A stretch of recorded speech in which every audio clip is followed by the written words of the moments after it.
Hi everybody. I want to talk to you a little more in this video about the statement, the past does not exist. I mentioned this statement a few times in past videos, and I realized that it might be a hard concept to understand and to accept. Let's look at the reverse of this statement instead. The past does exist. Well, if the past does exist, can you tell me where it's located? Can you give me directions where I can go to find it? You might say that's easy. It's all written in the history books. And yes, I can read about the past in millions of books stored all over the world and in many places online. But reading about the past is not the past. It's just words describing the past. Does that mean having a books is a requirement for having the past? If that's true, then the past only started when books were invented. So there was no past before there were books. But you could then say the past did exist before there were books. It existed in people's memories.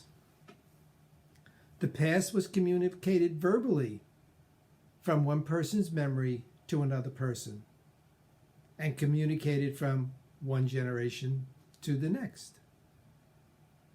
But that then raises the question, how was the past communicated before we had language?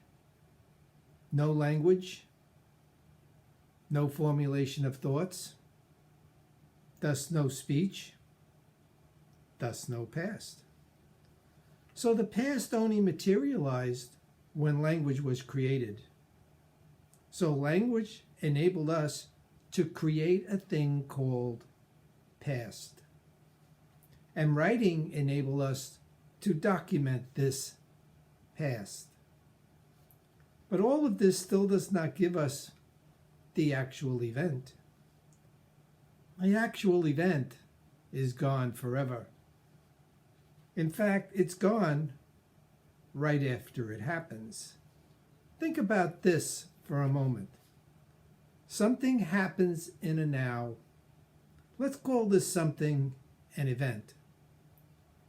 Then the current now passes on to the next now, and the event is no longer there. The event is gone forever. But the event did happen. The event happening is stored in our memory. And from our memory, we may choose to commit it to paper, to create a record of it. It's like describing a beautiful scene, talking about the mountains, the rivers, the trees, and the pastures. But what is recorded in these descriptions is not the real thing. It's only a record of the real thing. I was in a car accident in 2002. The accident happened in a now. The now passed, and so did the accident. The accident was stored in my memory. For medical and insurance purposes, I recorded all the details of the accident that I could remember. The event of the accident was gone in the moment right after it happened. The fact that it happened was recorded in my memory and also stored in the written documents that I created.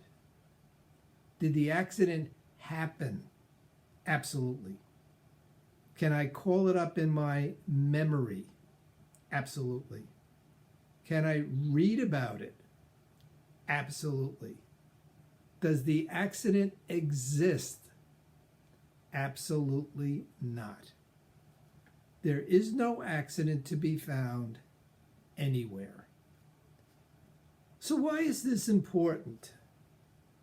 Because if we are living in the past, we are actually living in our memories.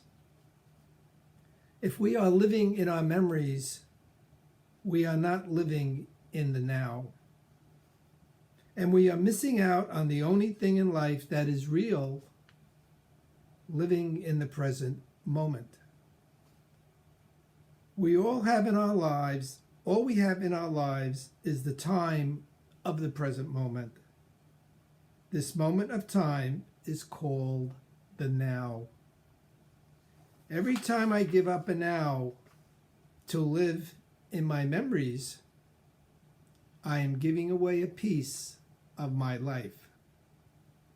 We all have a finite number of nows. Let's not waste them by living in the past, a past that doesn't exist. Well, some more to think about. Stay safe and healthy. More to come. Bye now.